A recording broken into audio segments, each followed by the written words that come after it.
Yung word na chismis, hindi maiwasan ng tao yan eh. Almusal, tanghalian, hapunan ng, lalo na mga Pinoy. Parang akala ko babae lang chismosa yun. Hindi, minsan masahol pa lalaki. Pagka ako finid ng chismis, I validate, I cross-check. May natutuwa, may nagagalit. We always come out with the truth. Meron ka na bang nachichismis na mga motovlogger? May mga natatanggap akong death threats na kino-cover ko PNP tsaka military. Sanay na ako doon. Pero totoo naman yung chinichismis mo eh. God is so kind na merong naniniwala sa truth.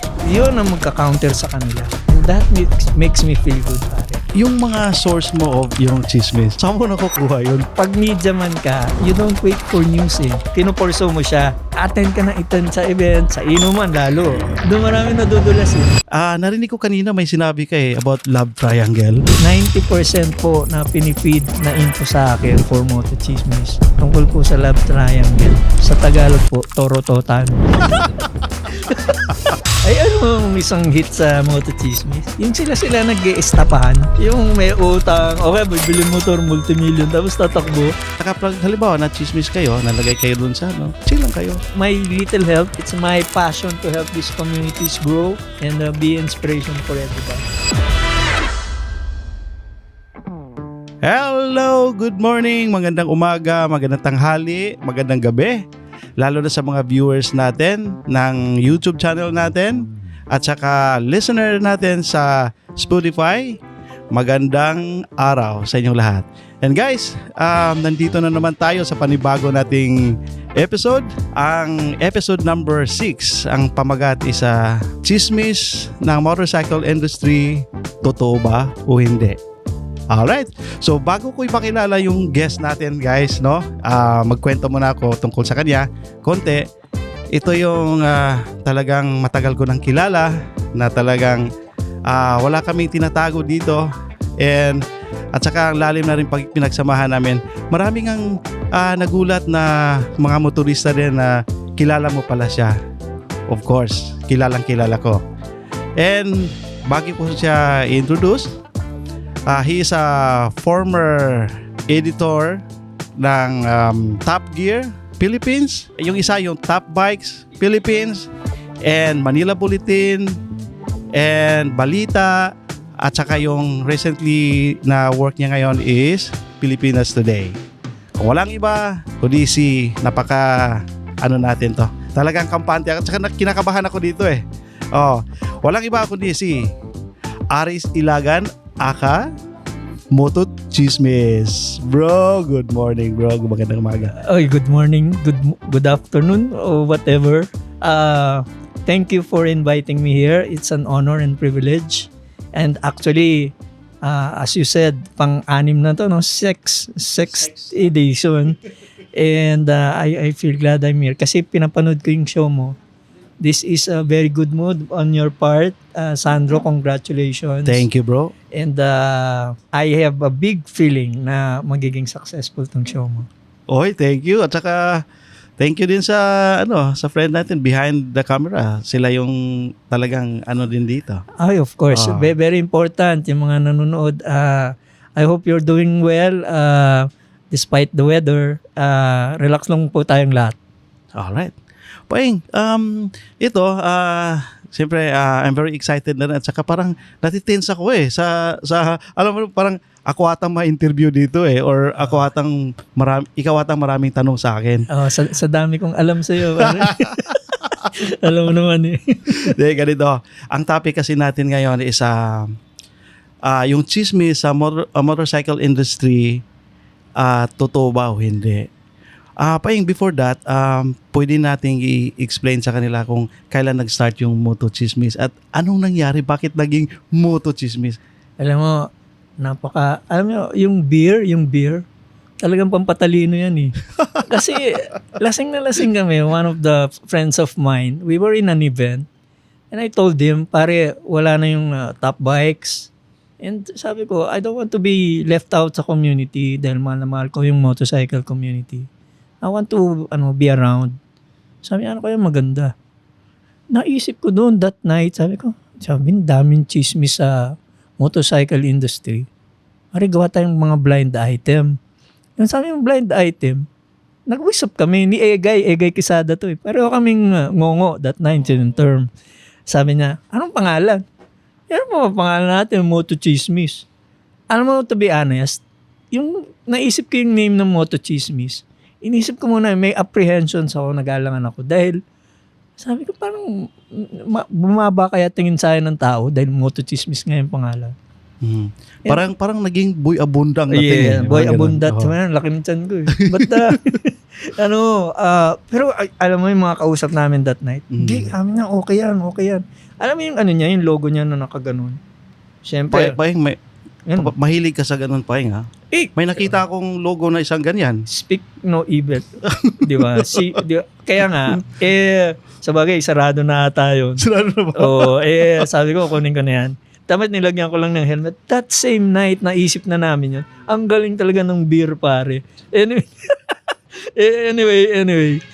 May nabikti na mga na kami agad nung gabing yun. Kasi yung, launch ng endurance event. Daming tao, naka-Amerikano pa eh. Yung host, yun, pwede ko na i-name. Kasi umami naman siya eh. Umami na siya. Tsaka siya yung buwan mano ko. Nag-host siya ang pogi. Doon, yung bango-bango pa eh. Dinaanan kami, bumati. Habang nag-host siya, si Sam YG, yung host na kaibigan natin yan. Rider din yun. Yeah. Habang nag-host siya, yung spotlight nakadikit sa kanya. Spotlight. So, Mainit.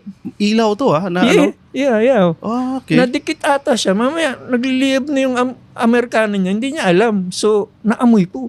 Sabi ko, may nasusunog. Hindi alam ni Sam. Sabi ko, Sam, nasusunog ka. Ngayon, ganun siya. Akala niya tapos na yun. The next day, nasa Moto Chismis siya. Tapos siya unang kilala ko yan. So, yung unang na-chismis nyo? Siya yung unang biktima. Kaibigan ko pa rin. Yun ang kala ko magagalit sa akin. But Moto Chismis, etong kaibahan ng ganito yung word na chismis, hindi may iwasan ng tao yan eh. Almusal, tanghalian, hapunan ng, lalo na mga Pinoy. At saka lalo na sa motorcycle industry natin na talagang grabe dyan. Detalye ang chismis dyan. Ito ang sasabihin ko siya ang kaibahan ng Moto Chismis. I grew up in the world of news, pare. 30 years ako, mainstream. Natapos na nakatawid ako doon. Hanggang ngayon, I'm the editor-in-chief of Filipinas Today. Wala akong libel. I get threats. There were people who asked my boss to sack me. Lumumong pang office. Hindi ako nag-ano. But, ayun yung naging pundasyon ko. May nangat ako sa detalye. But sa akin, in-explain ko doon kay Egay, yung partner ko sa Moto Chismis. Isa pa pong chismoso yun, si Egay Quesada. Akala ko babae lang chismoso. Di, minsan masahol pa lalaki. Mas masahol lalaki. Grabe, oh. Oo, ngayon, ito, yung naisip ko yun, sabi ko, hindi pwedeng chismis na paninira. Chismis na truth. Yan, pagka ako finid ng chismis, I validate, I cross-check. May natutuwa, may nagagalit, but truth hurts, truth will set us free, ganun nga. But we always come out with the truth. Lumaki nga ako sa news, sabi ko sa inyo eh. Parang nasa dugo ko na yan eh. Ang gusto ko yung Moto Chismis is news. Kasi ang daming vlogger ngayon, anong pinag-uusapan nila? Motor, pasarap buhay. Nobody tackles issues, konting-konti. And now I want to parang i-focus ko yung sarili ko. Dahil yung mga developments, yung industry, sino ba nagsasabi dyan na, ito ang yung growth, forecast growth, ito magsasara, ito mag-strike. Yan ang walang nagsasabi niyan. Walang nagsasabi niyan. Yes. Pero apektado sila dyan. Pero ang tama yung sinabi mo, yung motovlogging, yung iba na hindi naman talaga nagmumotor and they're trying to makilala dun sa industry na nonsense yung I think it's time na rin na malaman natin yung mga katotohanan. Alam mo, diba? Difference ng who grew up in the news. Ang talagang media, ang bida yung news, hindi yung reporter. Pare, ang reporter nga dapat di nakikita yung mukha. Kung lumabas yung pangalan mo, bonus na lang yun. But pare, ang bida yung news. Kaya tawag sa kanila newsmakers. Hindi yung pare mag-cover ka ng launch, magsi-selfie ka o magbibideo ka. Malaki pa yung mukha mo sa motor eh. Parang mas detailed pa yung makeup mo kaysa sa specification ng motor.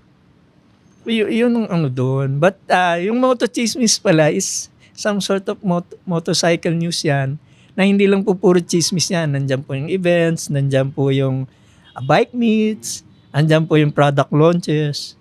Pero ang contraction ko talaga is Moto Chismis. Chismis talaga. Yes. And ito pa meron ka na bang nachichismis na mga motovlogger?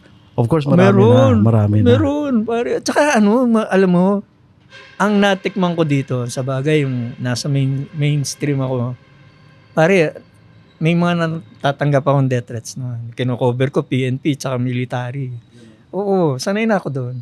Ito pare, ang mga vloggers na nasagasaan ko, followers sila.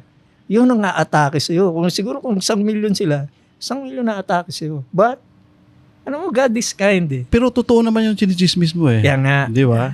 God is so kind na merong naniniwala sa truth. Yun. Yun ang magka-counter sa kanila. And that makes me feel good, pare. Minsan hindi na ako, Sandro, hindi na ako magre-react. Sila na lang. And all I have to do is watch, read. Oo. And I know yung feeling ko, alam ko yung facts ko. Bayaan ko lang. And ito pa, yung mga source mo of yung chismis, saan mo nakukuha yun? Bakit ang dami mong chismis? Hindi, ang pag media man ka, you don't wait for news eh. Inaabang, pinuporso mo siya. Galing. So, attend ka na attend sa event, sa inuman lalo, mga event. Actually, minsan naglo-launch. Delikado pala yung inuman. Doon marami nadudulas eh. Anyway, kailangan visible ka, tapos siyempre kailangan friendly ka. Yung network mo, yun yung pinaka-source mo. So, kung sinasabi niyang marami akong inside stories, chismis is inside stories, pare. Kung marami ako niyan, it's because of my network. Sa trabaho ko, sa tagal ko sa industriya. And I have to tell this, I have to emphasize that I always have, pinapatulang ko lang yung mga A1 source. Pag hindi ko na-validate, sorry, hindi ko papatulan yan. Tsaka grabe yung mga chismis mo. Talagang ako, inabangan ko at saka nami-miss ko na. Wala ka ng posting ngayon.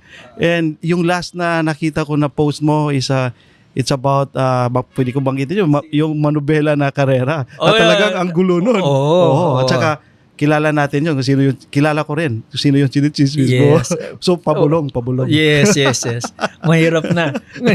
Hindi, minsan kasi, nagtatampo sila, mga kaibigan din natin yun. Maliit lang kasi yung big bikers. Maliit lang yung community. Tatamaan ka, kilala ko eh.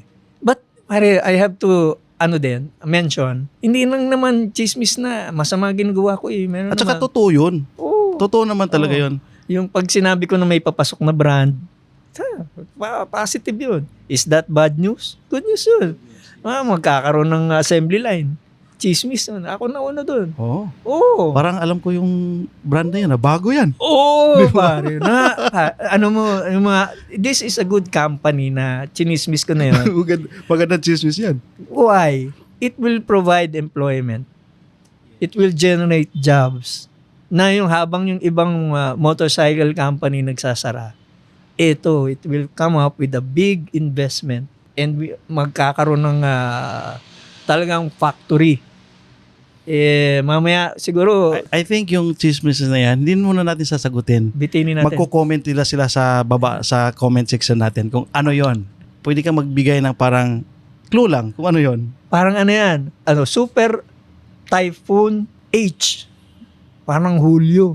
Ganon? Yung brand na yun. Yung tapos yung theme song nila kumakanta si Mariah Carey. Parang ganun. Sakto yun.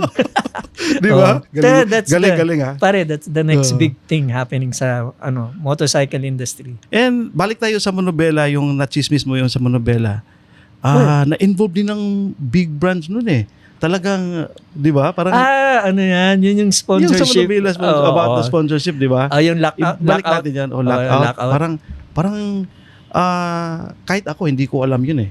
Ano nangyari doon. Pero, siyempre, nandun tayo sa sirkulasyon. So, Ano nangyari dyan? Bati na kami nun eh. Pero sige, labas ulit. Pero kaibigan natin yan. Oo, kaibigan natin. Wala naman tayong kalaban sa motorcycle industry. So lahat magkakaibigan talaga. Oo, lahat. parang nasapawan yung nag-lockout na laki-laki ng ginastos. May sumapaw sa kanya, biglang nagdala ng mga tarpaulin, tinadtad yung racetrack eh. Sabi, yung nagmukhang major sponsor, yung isa. Imbis na yung talaga nagbayad. Pero sabi nila next year mag-sponsor na daw talaga sila. Sabi yun, we have to know that. Di ba? Yan, so isa din sa mga na talagang tama yung sinabi mo na hindi naman talaga na puro chismis na hindi maganda. Katulad nung nabanggit natin, it's another brand na papasok. It's a good chismis yun. So Paing, ano ba yung naka-line up na chismis mo ngayon? And kasi hindi ko na nakita yung mga posting mo eh.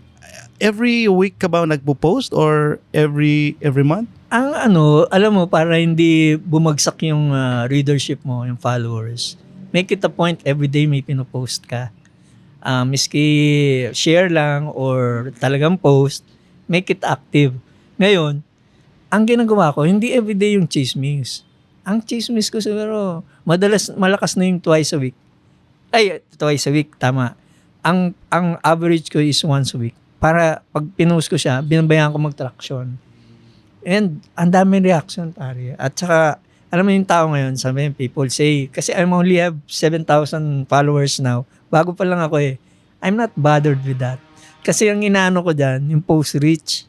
Kikita mo yun, merong dashboard. Makikita mo doon mo makikita na ma-inspire ka. Pare, lalo na yung engagement. Ako, very mataas. Yung parang ikakasal ka. Diba? Engagement. At saka, Paing, ito pa. Ano yung alam mo yung tao na nagtitrigger talagang sa sobrang chismosa, usually ano yung topic talaga? Narinig ko kanina may sinabi ka about love triangle. Oo. Totoo ba yun? Ito, marami makakarelate niyan. Makakarelate niyan. I'm sorry guys. Medyo in-excite kayo ni Sandro. But actually, ito po ay aaminin ko na 90% po na pinifeed na info sa akin for Moto Chismis tungkol po sa love triangle. Kung di po nyo maintindihan yung English na love triangle, sa Tagalog po, torototan. Ano yung Paing? Torototan. Yun pala meaning sa Tagalog. Ano yung sa Bisaya yan? Turotot. Ano ba sa Bisaya? Turotot. Parang unang sabihin, gawin mo na lang. Teka. Loko talaga. Masawala. Ayun na yun, turotot. Turotot. Okay. Parang nasalisi ka eh. But, sinabi ko sa kanila, hindi ako pumapatol sa ganyang Kasi una, wala namang kinalaman sa motor yun. Although, pareho sila sa mga sakay sa motor. Pangalawa, medyo I live in a glass house. Mahirap naman yung sino walang kasalanan. Hindi siya unang bumato. Hindi ko naman sinabing ganun ako. Pero mahirap. You're destroying a family. Diba? So, leave it there and talaga, pasensya na. Give me other chismis. I think pag nagba-blind, ka dyan, lang isusulat mo about yan, siguro ang daming magko-comment niyan. At saka maraming bubulong sa'yo. Sino ba yun, Paing? But, diba? pero Sando, hindi maganda no? Cheap shot ang tawag ko nun. Yun nga, parang yung pamilya na guguluhin natin. At saka, Paing, di din maiwasan yan lalo sa kahit nga hindi motorcycle industry, nangyayari yan. So that's part of our lives talaga na ganun, meron talagang ganyan. And Isang hit sa Moto Chismis, yung sila nag-i-estapahan, yung may utang, okay, bibili motor, multimillion, tapos tatakbo. Oo. Tapos ilalabas nung blind item siya. Tapos yung isa doon maglalabas ng voucher, Yung voucher. Talagang ipopost talaga? Hindi na blind. Grabe na yun. Ilalabas yung serial number ng motor. Wag naman siguro ganun. Pero hindi sa akin galing. Di galing sa mga viewers. Sa comment. Sa comment. Sabi ko, ba't may na dyan, voucher? Parang malalim na yun. Oo. Sabi ko, gulat ko, umabot na doon. But, parang yun. Sabi niya, bumili yung 2 unit niyan, tapos hindi na namin mahanap. Hindi na nakabayad. Pero, later on, siguro after 3 months, nagbayad. And I think nakakatulong. Nakakatulong. Kasi baka nakalimutan lang niya, hindi niya nabayaran. Pero nung nakita niya, nahihiya na siya, nagbayad. Nakakatulong din. Hindi, tsaka yung tao, talagang he made it public, nag-post siya. Sabi niya, hindi sir, nabasa ko talaga sa Moto Chismis yan. Yung sinabi nung tsaka all's well that ends well yun. Yeah. Tawang-tawa ako dun sa story nun. Kasi nagkaayos din sila. Di ba? Ang ganda ng ending. Parang showcase siya ng brand na yun eh. Kaya lang siguro nagipit. Hindi ko alam what went on between them, yung seller and buyer. Pero nakakatuwa nga, after 3 months, lumitaw. Magkaganon pa sila. Tinag ni Moto Chismis, okay na kami. ang ganda ng talagang, hindi lang siya chismis na talagang nakakatulong. Hindi naging, yung kalaban mo, naging friends mo na rin. Dahil sa ganun. Pero may mga galit sa akin, galit pa rin. Yun ang malupit doon. Pero I think hindi kayo magalit kasi para sa akin naman is parang katuwaan na which is totoo na nakakatulong din na magkaroon kayo ng bridge na maging friends kayo ulit. Yung ganun lang yun. No, kasi hindi lang sa motorcycle industry ang chismis, kahit saan, kahit sa kapitbahay nyo. Ang dito lang sa motorcycle industry, napakadetalye. Pati nga yung riding style mo, chinichismis yan pati yung, nakachinelas ka lang, di ba? I mean, ganun siya. Which is nakaka-good din sa motorcycle industry. Kasi, palimbawa, nachismis ka, nagchinelas, next time, di ka na magchinelas. Alam mo, parang ganun. Tsaka ito nga pala, muntik makawala sa akin. Moto Chismis, hindi lang Moto Chismis. I come up with news. Alam ba, ang LTO, may bagong policy. Makikita nyo sa yun. May bagong brand launch, model launch ng bike.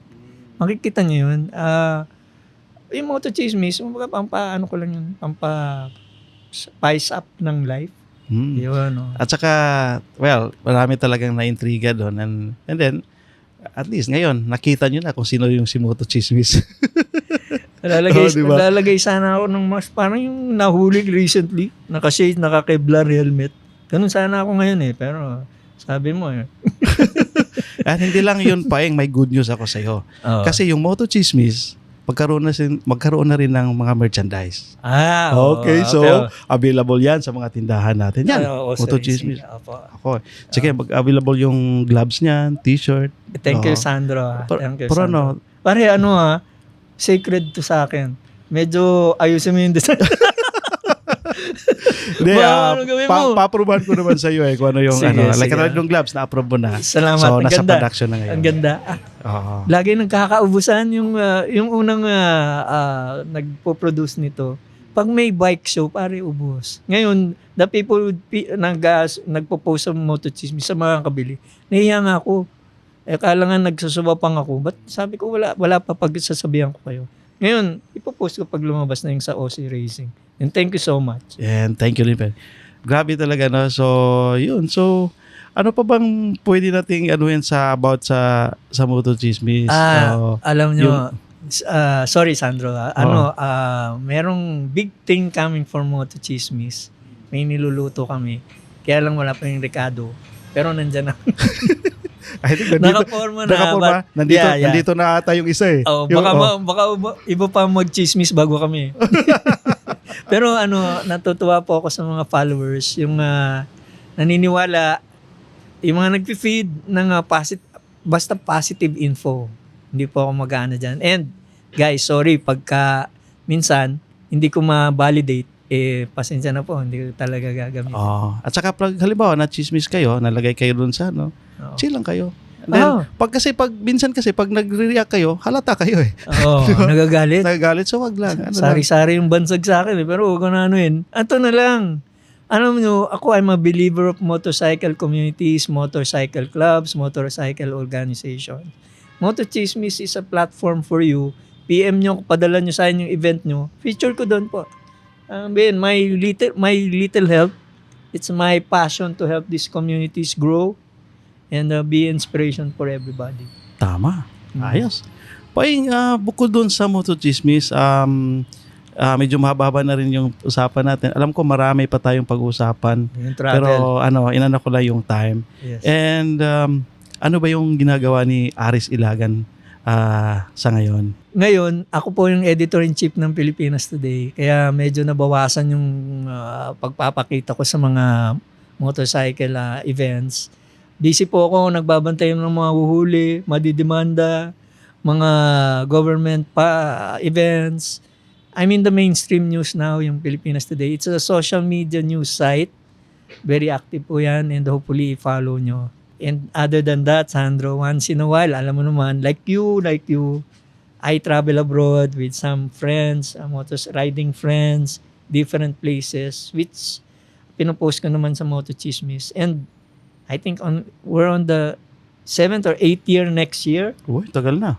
sa Europe with the... And then, gusto ko rin pag-usapan yan pero sa ibang episode na lang. Kasi maganda din usapan yan. Hindi, banggitin ko lang. Sige, Banggitin ko lang banggitin mo kasi lang, yung banggitin mo experience ko with the Clutch Moto Tour guys, sila Ross sa Leverrock. Rosli. Yeah. And ihiwalay natin yung istorya na yun. Yes. Kasi sobrang... Tapos i-compare natin yung Himalayan at saka Yes. Europe. So Yeah. abangan nila yon. Hindi, basta pag dumating sila Rosley, magkakaroon ka ng European guest Yun. dito. We'll talk about the moto tours in Europe and other countries. Nosebleed ako niyan. Alam mo, actually, these are the East Europeans. Mm. Hindi, fluent din siya, pero minsan hindi katulad ng ibang English Oo. na Pwede kong sagupahin yung English nila. so, medyo ganun-ganun lang. By the way, Paing, before natin tatapusin yung podcast natin, yung episode natin, isang tanong pa. Ano pala yung pinaka matinding moto chismis mo na talagang nagba-viral at saka tumaas talaga yung following? Hindi ko makakalimutan yun, Sandro. Actually, doon pumutok yung ng Moto Chismis ang name niya. It's about one of the biggest endurance events sa bansa. Nagkaroon ng dayaan. Teka. One of the biggest. One of the biggest. Hindi Pero naman... hindi natin bagitin. Pero, Wow. pero alam ko yun. Oo, ikaw sanay ka sa endurance events eh. But, mga kaibigan ko yung mga yun. Hindi nila ma-spellingin ba't ako pa nag-break ng news. But alam mo ba't ko break yun? Ang nangyari kasi doon, Sandro, endurance, may mga kasama, may participants, para they were endorsing a brand. So they, para sila siguro, they would look good na matapos sila na top finishers. Nagpapalit ng rider in the middle of the event. May nakakita, hindi lang isa, dalawa. Yung akin, nakakita isa. Tapos, ang pag-post ko na yun, may nagsabi, may isa pa. Tapos, may nilabas sila ng mga checkpoint cards na kulang-kulang, bungi-bungi yung checkpoint, di ba? Magpapalag ka. So, lumaki yung apoy. Ngayon, comments, kasi palibasa, may brand silang kinikerry. May mga attack dog sila, may mga troll. So, ibig sabihin, inatake ka? Pare, sari-saring Grabe, bansa ginabot ko. But I stood my ground. Hindi ako nag-react. May mga groups, female groups, male groups, inaatake mo ito chismis. But, sinabi sa akin ng organizer, sabi ko, sir, wala naman akong kausap dito, kayo lang. Sabi niya, narinig na namin yan. Kaya lang sabi niya, paano namin i-disqualify yan? Una-una, mapapaya yun. Teka, Paing, parang naintriga ako. Ngayon ko lang narinig yan. So, ibig sabihin, anong taon to? Baka 2 years ago. 2 years ago. Bago pa mo ito chismis eh. Oo nga, pero ibig sabihin nung nangyari yun, totoo pala yun. Yung parang nagpalit ng rider. Nagpalit ng rider, parehong damit, pati helmet. Kaya mas matangkad yung isa. Grabe. In the middle. Tapos, ano to? Celebrity to? vlogger. Ngayon ko lang narinig yan. Grabe yun. Grabe yung chismis na yan, ha? Oo, pare. Parang maalugkat ngayon, ha? Yung comment section nun, parang nag-overheat. Nag-overheat yung comment section. Sabi ko, ganito pala to. Pero pare, medyo kinabahan ako nun. Kasi, vicious na yung attacks eh. Bigla nga kumuha ng permit to carry. But sabi ko, ayos lang to. Ayos lang. Kasi, alam mo, as a journalist, basta hawak mo yung totoo. So, may dumating na ng punto na parang may death threat ka na, parang gano'n? Hindi naman death threat, bashing. Hindi ko alam kung death threat. But alam mo, sa tagal ko nga sa media, pag may mangyayari sa'yo, hindi ka na iti-threat.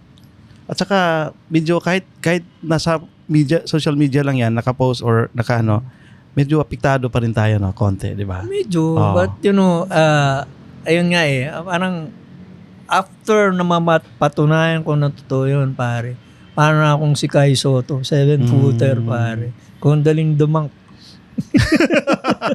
But kasi nga, sinabi ko dun sa organizers, wag po kayong magalit sa akin kasi po, ayaw ko po silang pamarisan. Sa endurance na event ngayon, akala mo pesta. Buong pamilya nandoon, welcoming the finishers. Tapos malalaman nila na may ganun. Yun lang ang gusto kong paratingin doon. Grabe, Sabi ko, no? wag nyo nang kasuhan, wag na nating expose. Boundary na ako. Grabe, no? Oo. Ngayon ko lang na ano yan, Paing, ha? Na meron palang ganun na pangyayari Yes, sa... bagong-bago motochismis na. Tulala ako, Paing. Natulala ako doon sa ano. But anyway, after nung Paing, so nalaman na nila, and then, parang wala na. Wala akong maamin. Ang alam ko, yung 10 yun, yung team na yun wala na sumali. Hindi, meron pang issue noon. Next nun, parang tinapalan yung sponsor. Isa pa yun. Oh, di ba? Parang parang- kaibigan mo yung isa. Hindi ko kilala. parang Ano? di ba parang isang sponsor Sinapawan. Na ayos na yun Grabe pala yun. Dami palang issue dun. At saka Oo nga. yung chismis na yan is totoo. Oo naman. Oo. Oo naman. Di ba? Sabi ko nga sa'yo, ayaw ko pumapatong sa negative na info. Pagka, pa yan, raw, that's chismis.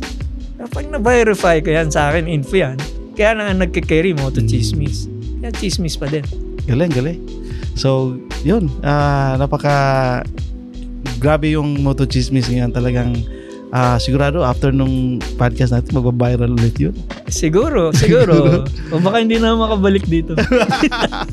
Alright. So anyway, Aris bro, maraming salamat talaga na binigyan mo ako ng napakahalagang time. Alam ko super busy ka ngayon and basta remember nandito lang ako at saka ako yung number 1 na follower mo sa Moto Chismis. Ay, thank you. And guys, Aris, meron ka pang ihabol na Sa lahat po ng tumatangkilik, nagpo-follow ng Moto Chismis, salamat po sa inyong lahat. And hopefully you'll have the chance to also check out yung Bagong Pilipinas, The World Tonight, People's Tonight sa Facebook, Instagram, and Twitter. Sa amin po yun. Ako po yung editor-in-chief. And syempre, the universal sign ng Moto Chismis. I'll see you around. Thank you, Sandro. Ganon. Ganito lang po tayo. Ganon lang. Alright. Salamat po. Of course pala, maraming salamat sa mga viewers natin at saka nakikinig sa podcast natin. And of course, behind the camera, pasalamat tayo sa Workflow Media. Sila yung nagkikater talaga ng napakagandang mga equipment at saka napakagandang editing. And sa totoo naman talaga editing is the pinaka-the best din na weapon talaga for this podcast. And then, maraming salamat. And until next time, thank you very much. Bye-bye.